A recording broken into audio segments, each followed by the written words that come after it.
G's, 4 G's, yeah. 4 G's, 4 G's, 4 G's, let's go. 4 G's, 4 G's, 4 G's, look. Full syndication, full elevation, all generations, we already made it.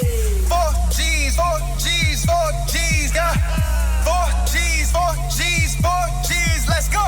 4 G's, 4 G's, 4 G's, look. Full syndication, full elevation, all generations, we already made it. We got Shot, Dot, Malcolm, Chris the King, plus the Doc. You know that's like 4 G's. Sports Mind. Real world, real problems, real news, real sports. We gon' let you know right here on 4 G's. 4 G's.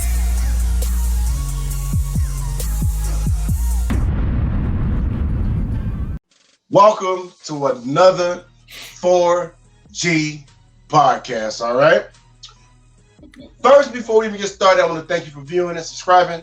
If you're not a subscriber, hit the like bell, hit the subscribe bell, hit the bell. You get everything, all right?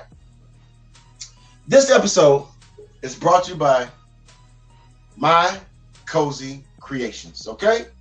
And this is one of... That's hot. This is it. Daphne Cozy, all right? And I'm the OG. Hey, you know what it is. You got the doc. And the king is doing some king shit today. So Being kingly. Just being kingly. So with that being said, I know you're wondering like, hey, I've seen that guy somewhere before. Yes. Remember the exclusive we did? Look who's back. Chris. What's that? I'm sorry. AKA the owner. We will not call him by his name anymore, ladies and gentlemen. If you saw the exclusive, his name is the owner. All right? We'll explain all that in just a second. But I'm the OG. We did that already. Okay, let's just keep going. All right, Get MLB. it together, OG. Hey. I'm excited over here. I know, right? What are your thoughts on the MLB pulling the All-Star game from Atlanta? Anyone? I'm gonna go last on this one. Okay. Owner, how do you feel? Yeah. So, well, two quick things. First thing is like, hopefully, like somebody else getting a nickname on your show like starts and ends with me. Like, I don't want to see this again. You know what I mean, this. No, wait a minute. No. To be honest, you are the only one that we gave a nickname to. So there it is. That's it. It's over. Sorry, 4G fans. We can give no one else a name.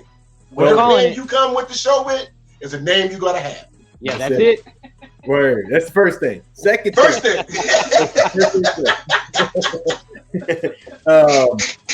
Second thing, the MLB.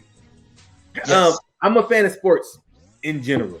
And so like throughout history, like there's only a few types of outlets and or mediums, right, that really control the masses or has the kind of impact on the masses that the MLB has or that sports and entertainment has generally over the years, right?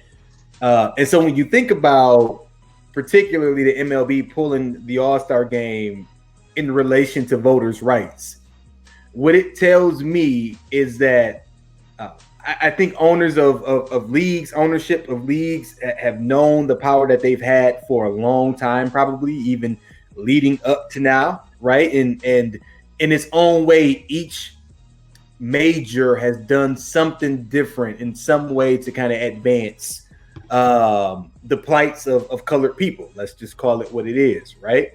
And so in particular with the pulling up, because I think for a long time what people of color have done a good job of is fought for civil rights. Admittedly, we needed to, right? Just because we didn't have the same access. But I think we left economic empowerment behind in exchange for civil versus doing the two at the same time, right? Collectively. And so what this is showing me, at least, is now, players are saying we're going to take a stand because without us, you don't have a product ultimately, right? And what's going to happen moving forward is we're going to do what we have to do from a financial standpoint, because now the state of Georgia, particularly the city of Atlanta, I think, right, is going to lose out on a massive amount of money related to All-Star festivities, right?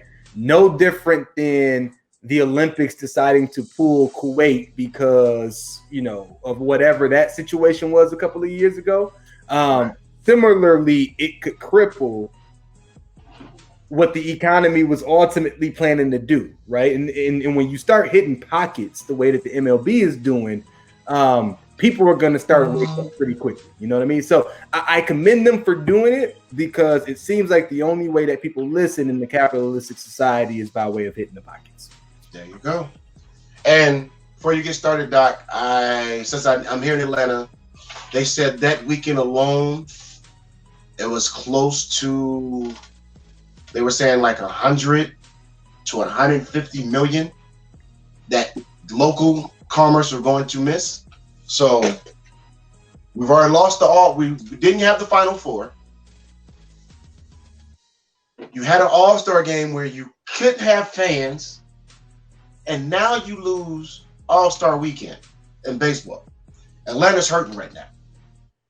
I don't care what no one says. Financially, Atlanta is in trouble because of two governors. But we'll get into that later. Go ahead, Doc. Yeah, and you threw out what'd you say, 150 million? I think that's what they're saying, like anywhere from 100 to 150. And statistically, when we talk about revenue that's generated from these type of events, the benefactor typically are the small businesses. Yes. That are in the area, whether it's food, entertainment, whatever the case may be. So there's going to be a massive small business impact to this, just first and foremost, and that's not even my opinion, that's just fact.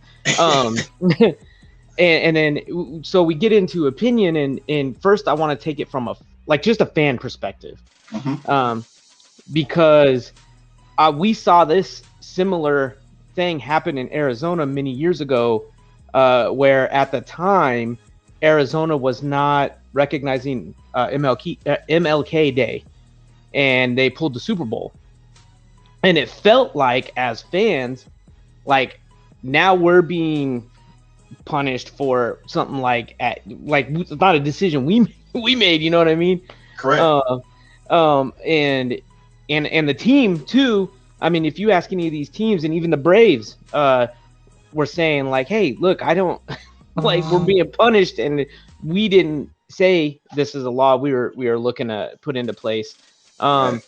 And I think just in general, my opinion that this has changed a little bit as the older I've gotten.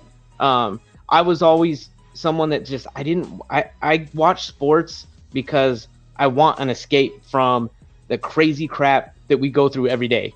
and then it's still brought into the sports world. So then you're like, oh, I still have to deal with it. But I think there's other things, we have to sometimes think of the bigger picture at play. Whether it doesn't even, to me, it's like what our opinion on that law is irrelevant to why the MLB did what they did. They feel like they have to take a stand, and they did. And but the other interesting thing is, like, our Arizona Diamondbacks owner was asked about whether or not they were going to put in to have the All-Star game in Arizona in place. And the Arizona owner said he wasn't going to undercut his colleague in Atlanta like that, and basically steal the revenue from them. And I guess there was a few other owners on board with that. Like, we're not gonna basically benefit from your demise when it was something you had no control over. And now I know is it in Colorado? Is that where? Colorado. Yeah. So there it is. I know. I don't. My answer is very general. Just to more directly answer, I don't necessarily agree with the MLB doing that, but hey, they got to do what they got to do. Hey, it is what it is. I mean, for Atlanta, like I said, they're losing a lot of money. That's a brand new stadium. Yeah. They was getting ready to showcase the stadium. And it's like Cardinal Stadium, where you have so much other things around it. You have restaurants, you have bars, you have hotels, you have, a lot of shops and stuff around the stadium to where it's not just, okay, we're going to a baseball game, we're going home. You can get there early, have dinner, get there early enough, you can catch a movie, that kind of stuff. So Atlanta has a lot of work to do. They have a lot of work to do over something. You're losing money because you're mad because people didn't show up to do their job. So you want to make it harder for other people to vote. Makes no sense to me, but that's what they did. They're stuck with it. Yep. I would say Atlanta will probably come up again, but there's a lot of things that have to be changed, and I guarantee you they will change them because they can't miss out 2 years in a row on 2 major sporting events. They can't do it anymore. And unfortunately, by the way, Atlanta is one of the most predominantly black cities. Correct. But the problem is, and I feel for the Braves owner in some ways, because it's not, it's the state of Georgia, right, that ultimately led to the MLB putting Atlanta in this bind. You know what I mean? The city itself, as well as the team itself, right? Because the owner probably doesn't even identify necessarily. I don't know the answer to this, but let's just say it's a 50% chance that he, disagrees even with the law that's in Georgia. So why should he have to ultimately suffer for the decisions that the government is ultimately making? However, he or she or the family are probably billionaires, and their money probably goes a long way when it comes to what decisions are being made politically. So while we try to avoid it, like they all decide together in one way or another. So. Gotcha. All right. Well, hold up. Go ahead. One last thought on that, because what we're doing is so the MLB is essentially saying we're aligning with our minority brothers and sisters who this law is seemingly targeting, right? Right. By pulling revenue from your small businesses. Think about that for a minute, though. No. You know what I mean? And when you put it that way, Doc, it seems asinine. Right. But it's like, I guess it's like a parent. You're punishing a kid for not doing exactly what you asked them to do, but they got the job done in a roundabout way. I guess, I don't know, but it's one of those things that for you to understand, we have to take something away from you that you really wanted. Yeah. And that money, unfortunately, is what a lot of people understand more than anything else. Yeah, I mean, yeah, that the color of money is a pretty universal language. Boy, a very powerful color, ain't it? Yeah. All right, let's lighten this up. Yeah, a little more upbeat. You know what time it is. Doc's Trivia Corner. As we know, the rules to Trivia Corner are the first trivia question I asked, you two are free to answer because that is going to be the response to the previous episode's trivia where I do give the answer. The second one, if you know the answer, you two gentlemen keep that in your brains. Don't say it out loud because our viewers have an opportunity to answer on the live chat during the premiere. Okay, let's go. All right. So the first one is, what is the only team in the NFL to neither host or play in the Super Bowl era? Host the Super Bowl or play in the Super Bowl in the Super Bowl era. Ooh. So the last 50 plus years, there's only one team that's neither hosted or played. The Detroit Lions. Right area. You're in the right area. Oh, wait a minute. Has Detroit? No, they had a Super Bowl. Detroit did have a Super Bowl. Yeah, they did have one. Okay. You're gonna love this, OG, because I put this trivia question simply to put a dig in at King because it is the Cleveland Browns. It is 50 years. 50 plus years they have neither hosted or played in a Super Bowl. Wow. Crazy, right? See, you had me nervous for this one because you said, that's why I asked you, modern era, what are we talking about? Because if it was over 25 years, then I would have said my squad. Oh, right. That's a very tricky question. Very good. King is finna get it. I like to mess with your head a little bit. You know me. King's going to get this one. Who's your squad, OG? Huh? Who's your squad? Cowboys. He likes the Dallas Cowgirls. How? Are you from there? No. What? I'm from LA. I have family in Texas. All my teams are LA teams besides football. We'd have to explain that. I'll explain that next time.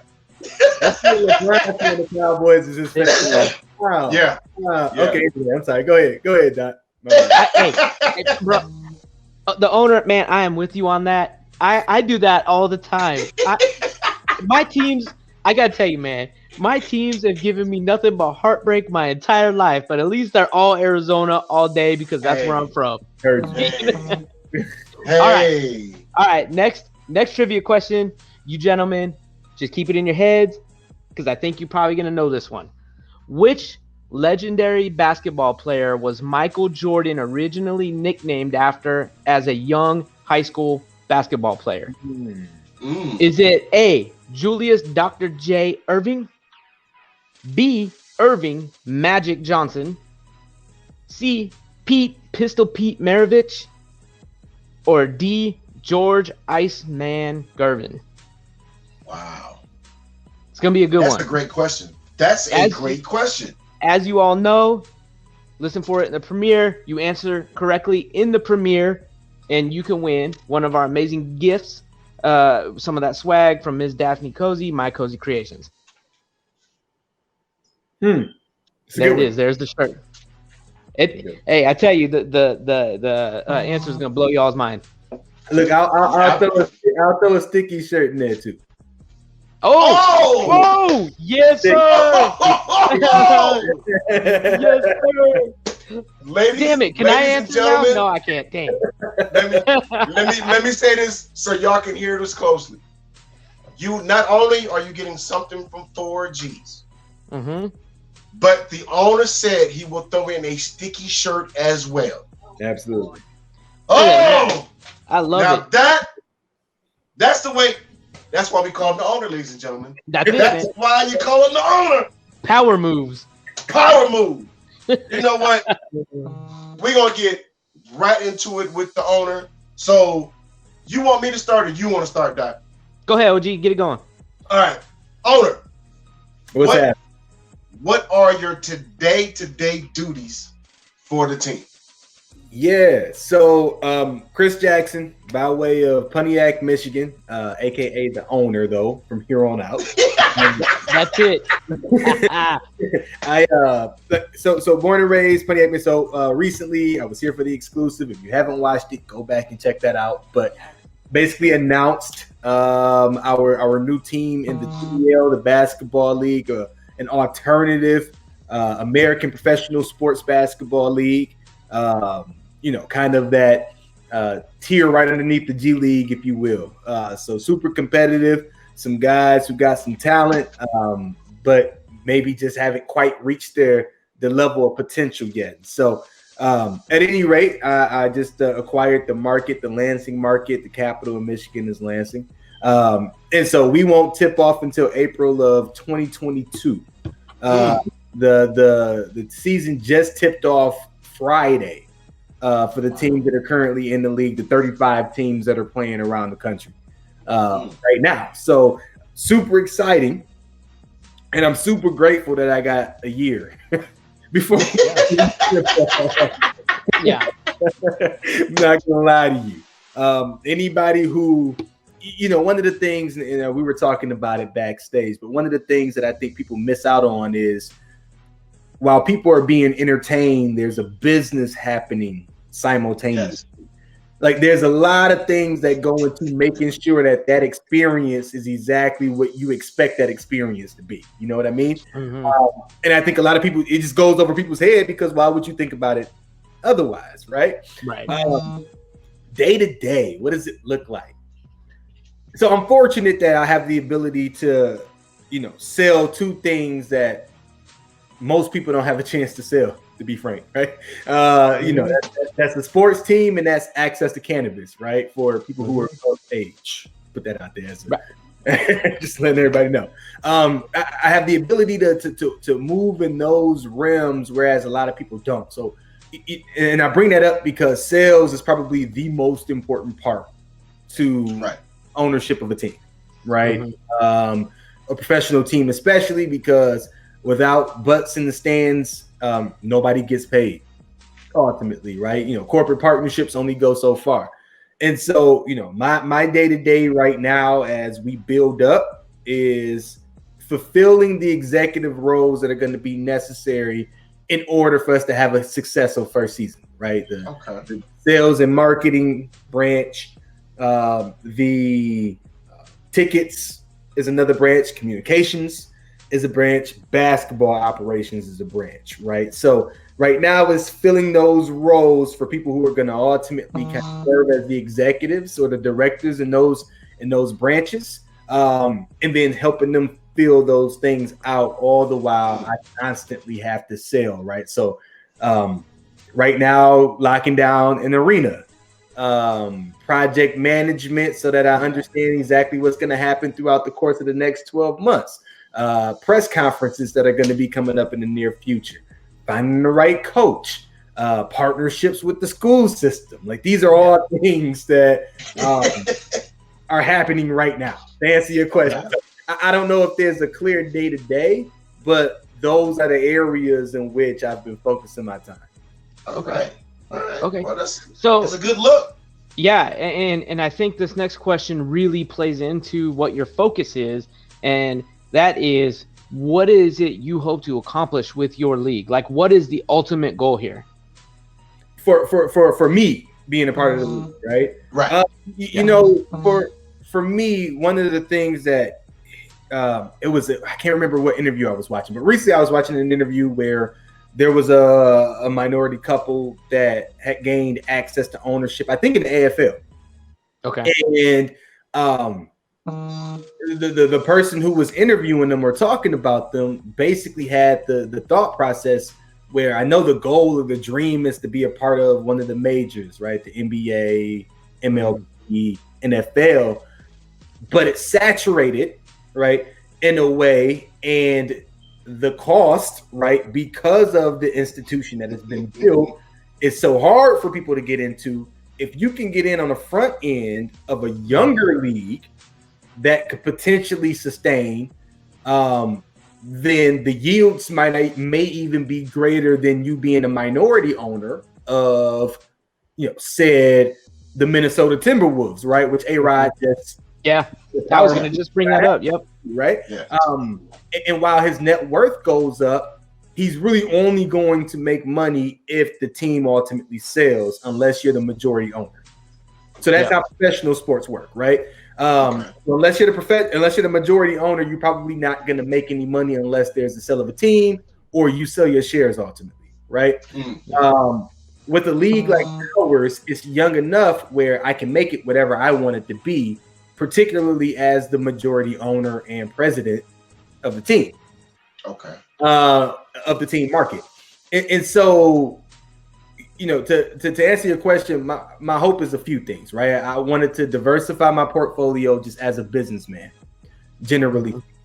So that was the first goal. The second goal is to provide opportunity for, young people, young men in this case, right, to be able to continue just to live out their dreams, albeit they may not get as much money as they would playing in the NBA. If you have a skill set and you're pretty good at it, like there's still money to be made playing professional ball, particularly for the people who can't necessarily get overseas because of COVID, or for the people who just aren't necessarily good enough at that time to make it to one of the majors. So that's the second thing. The third thing is really just controlling the narrative. Nothing against people who ultimately want to play in professionally, and I hope we continue to have people who want to play. At one point, I wanted to play professional ball, right? But at the same time, I think I said it before, but like the three coolest things in our community, particularly like urban America, where I grew up at, right, is cannabis, right? The other thing is music, and then the other thing is sports, right? Like entertainment. And so if we could start to shift the narrative behind those three things, I think we could probably help people become more productive by way of ownership, by way of opportunity, by way of allowing players to make money from their likeness, right? One of the things that the TBL is doing is a percentage of jersey sales is going to go to the players, right? Wow. That's fantastic.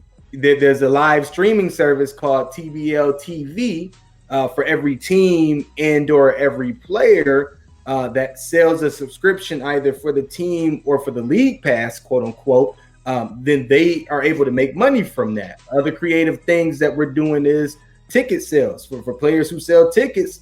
We're going to bust it up and they're going to get a piece of it. You know what I mean? And so just being creative in ways in which, because the money that we can pay a player just doesn't compare to the millions, right, that they're going to potentially get playing in the NBA, or hundreds of thousands that they might get playing overseas. But there are ways in which they can make a good living and continue to play professional ball at a high level and still make enough money where they can make a living from it and enjoy the process of it happening. So I would say those three things are kind of my favorite. That's great. Well, see, you kind of touched on where I wanted to go next. The league, in other ways, will it help bypass the one and done rule in college? And you also just talked about, the way the players will get paid. So how do you kind of see your role in the one and done in college? Yeah, so I think the sweet spot for this league in particular, if I had to make a comparison, I would say like the NBA is the majors. If you think about like the MLB tier system, the G League is the AAA ball. We fall in between like AAA and AA ball, right? Okay.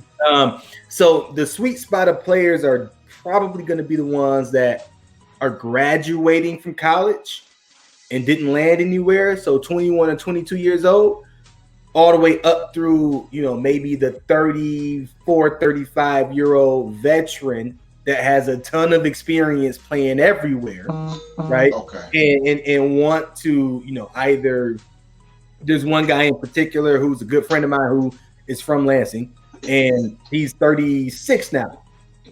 Can still play in a professional ball circuit, though, right? Better than just your average rec league, but not necessarily good enough to play for a G League team, right? But his resume is super long. Played in G League, played in multiple locations, multiple leagues. So that sweet spot, I think, is post-graduation up through mid-30s probably, where you still have the skill set. You can still add value to a locker room and still make some professional money from it, right?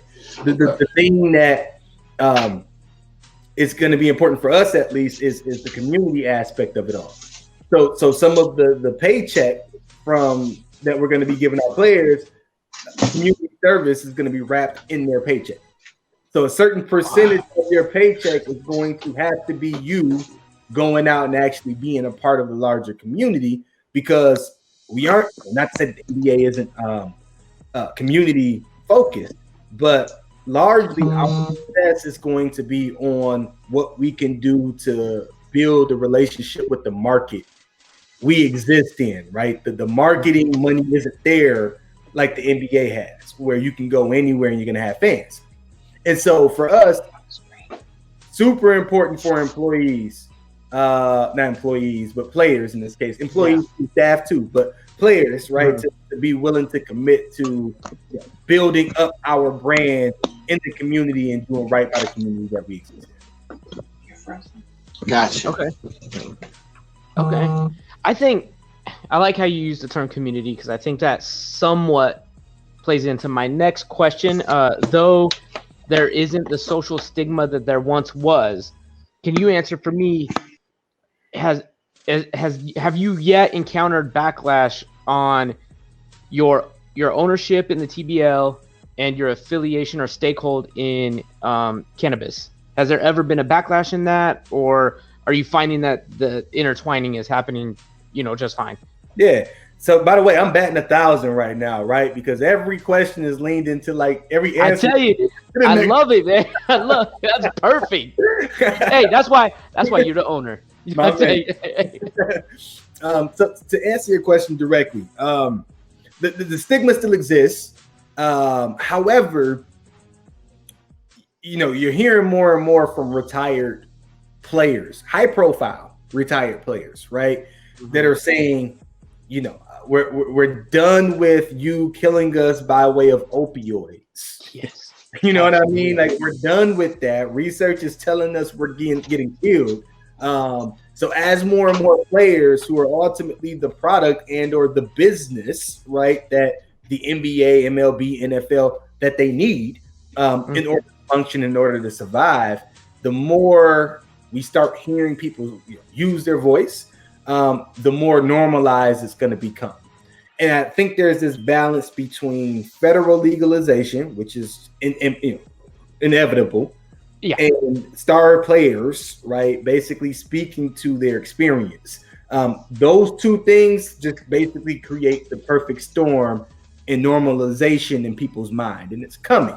With the TBO in particular, and the hard thing, and without getting too sciencey, the hard thing is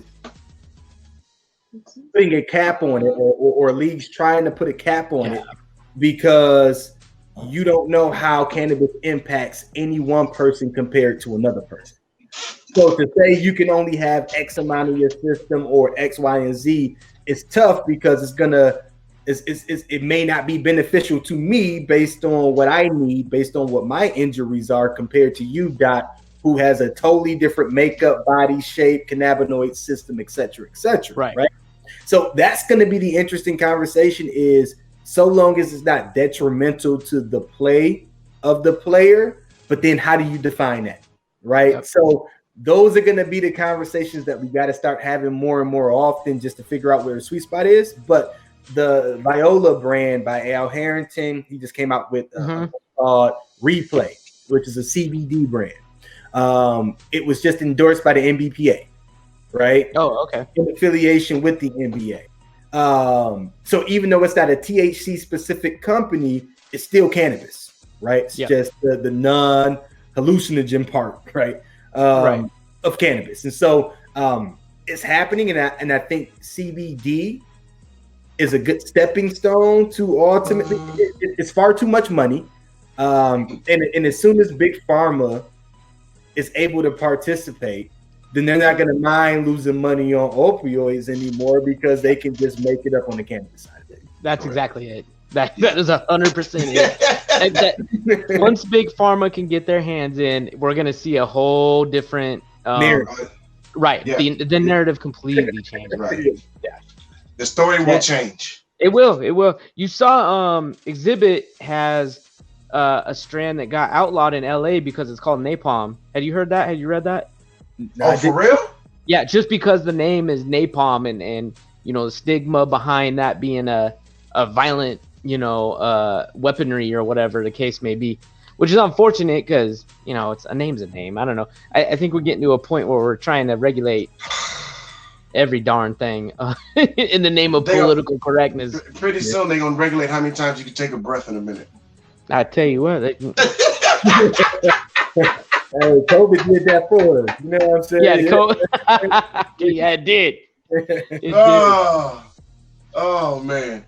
All right, let's go to off topic. We're gonna go to off topic. All right, owner. I'm gonna switch it up for you. Okay. Since we got a team, you have a choice between starting your team with Kobe or LeBron. Who are you starting your team with? And why? That's a great variation of that question. Both in their prime? Yes. Both in their prime. Okay. You know what?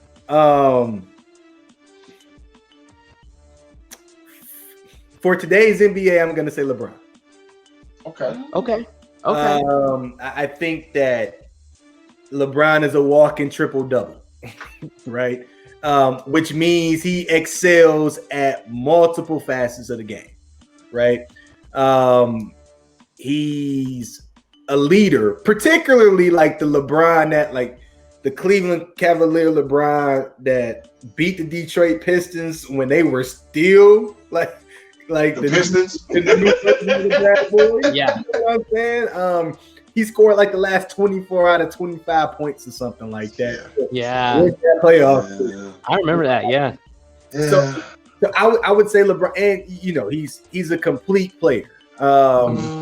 And I think in today's NBA, if you can have one complete superstar and build around that complete superstar, it's a recipe for success, right? Now, he doesn't necessarily have the killer instinct that Kobe has. I understand the argument. Kobe's proven he has 5 titles, but 3 of those don't come without an all-time great center in Shaquille O'Neal. You know what I'm saying?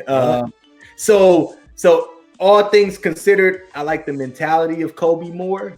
But if we're talking about a complete superstar that, you know, would have longevity, that has winning on their resume, it's going to be competitive. If you remember, there were years where Kobe's teams weren't even competitive. Like when he wanted to get traded to the Bulls, that they weren't competitive, like barely making the playoffs, like 8th seed getting knocked out by the Phoenix Suns. You know what I'm saying? Yeah. And so never been an issue for LeBron. No matter All right. This episode was brought to you by I would never talk to the owner of Doc again. And it was also brought to you by you should never stick your hand in your own products.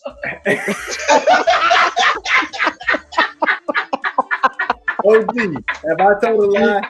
Have I told a lie at all? Hey. Have I lied? No, I gotta. Owner, I gotta you- mess with you. I got to mess with you.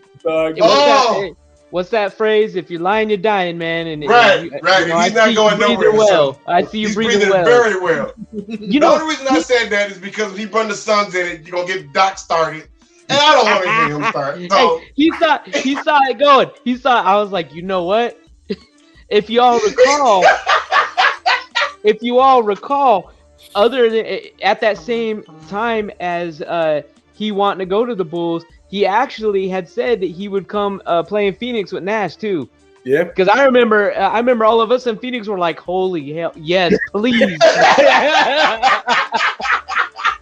But it all right, didn't thank you, owner. Thank you for coming. All your information at the bottom of the show. Thank you for coming. God bless. Good night. No, I'm just kidding. Oh man.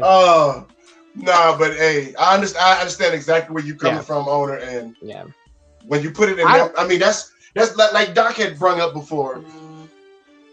The off topic is a very wide range of answers. There's really no wrong answer. That's what people fail to realize. Even though I'm a Laker fan, there is really no wrong answer. It just depends on what kind of ball player you like, really. So you're talking about two of the greatest to ever do it. I mean, right. Well, that's another conversation we should have for another day. But why isn't Kareem Abdul-Jabbar mentioned too in the GOAT conversation? But we won't talk about that now. That would be a great topic. That would be a great topic one day. Sample? Can I give you a sample answer to that? We ain't got to get into it today. Give like a taste test. All right. Give us the 10 milligram version. Okay. I think what Kareem, Bill Russell, what they should be considered are titans of basketball, right? If you think about Greek mythology, they should be titans, whereas the Michael Jordans, LeBrons of the world, I think are gods, right, of basketball. Okay. I think the level titans, gods, demigod, right? Like I think you can go that whole tier. You know what I mean? Kareem is definitely for a long time. Kareem was my GOAT for a long time, by the way. And then I watched The Last Dance. And I recognized at his peak, no one was ever better than Michael Jordan. You know what I'm saying? There was never a question. So Right. Kareem to me falls in my top 3, right? Because I ultimately think LeBron passes Kareem Abdul-Jabbar in that GOAT conversation. But don't get me wrong, Kareem the God, or Kareem, like, he should be just considered a Titan where without him there's none of this. You know what I mean? And then this came and made it better. That's a great answer. I got a quick question then. Because that's one of my favorite answers ever, I think. Yeah, that is a great answer. In speaking of Titans and then gods being that next level, do you put Magic and Bird in the Titan or the God category? Magic is on my God category, Mm-hmm. Got Magic, you know what I mean? You got, you know, if you wanted a Mount Rushmore, if you put my back to the wall and you said who is it? It's Kareem the God, it's MJ, it's LeBron. For me, it's Magic, honorable mention Bill Russell, right? Okay. So I put Magic in that next era that made the league better. Yeah. Okay. That's great. We'll have to bring the owner back because he has great analogies for these basketball questions. I love it. That you never would have thought of, and then once you say it, you go, yeah, you're like, it makes sense. That little light bulb. Yeah, that light bulb. Boom. So we would like to thank. I'm not going to even say your name. We'd like to thank the owner for joining us the show today.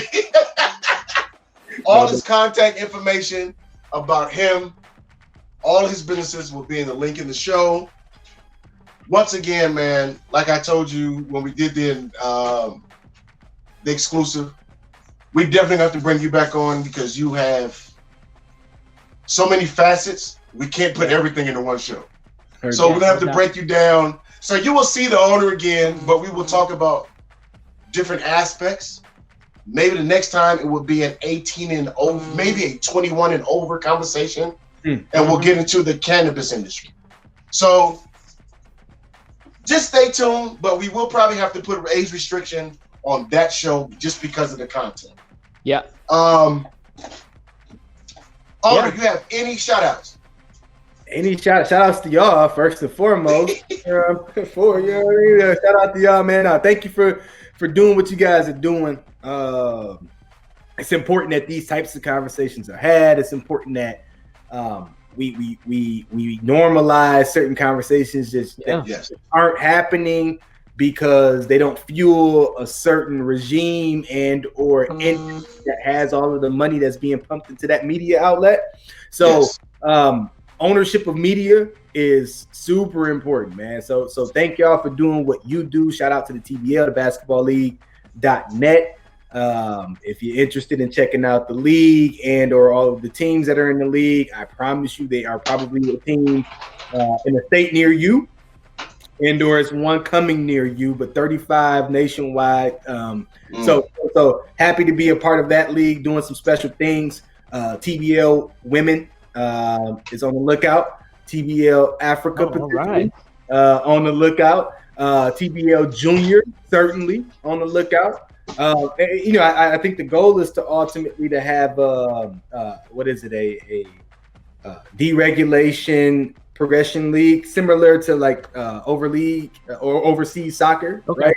I think that's ultimately the goal, right? To keep competitive. So a lot of cool things coming down the pipeline, and I'm excited to grow with the league, excited to be in on like the front of it all, and just know that anybody can do it if I can, man.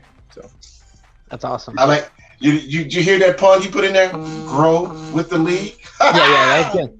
That's good. That's good, man. Hey, what? Go ahead, Doc.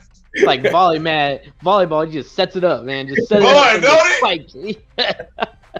All right, hey, check it out. This episode is brought to you, as OG said earlier, My Cozy Creations, Ms. Daphne Cozy. As you can see, that shirt OG's wearing, the gear's fire. It's hot, so go get it. Next week's episode is episode 52 with Coach Danielle Jackson. And I'm gonna go into the next piece for you, OG, because you can get 24/7 access to 4G Sports, www.4gsports.com. Go ahead and click and subscribe. You know what I always say, hit that bell. That way you know when we're going live, when we're premiering, and you can watch every episode. You know what I mean? In fact, you know what? I got a challenge for our listeners, because now we're 50 plus episodes in. We always ask our off topic. So if there's any data analysts out there, I'd like to know what percentage of our guests choose Kobe versus choosing LeBron. That's a 50 plus is a good enough insight to know now. Okay. That's a great way to put our listeners on point. Yeah, I feel like it's unfair, man, just because rest in peace to the legend Kobe. You know what I'm saying? Mamba. Like, there's a certain sentiment that comes along with that, but it's a whole generation that grew up on LeBron, to your point. So yeah, it's a good question. It's a good question. But owner, to be real frank, it might be a little bit 50-50 almost, because I think Kobe did a run for a minute, then all of a sudden it was nothing but LeBron's. Yeah, So it's interesting. That's gonna be I would like to figure that one out too, Doug. I don't know. I think if it's not a tie, Kobe may have it by 1 or 2 votes. Yeah, I'm gonna say it's about 55-45 Kobe. Okay. Do y'all remember quickly? I'm sorry. Do y'all remember how bad the league wanted a Kobe and LeBron finals? Like they had the puppet Nike commercials, and it was always LeBron and Kobe like leading to the championship, and then Kobe didn't.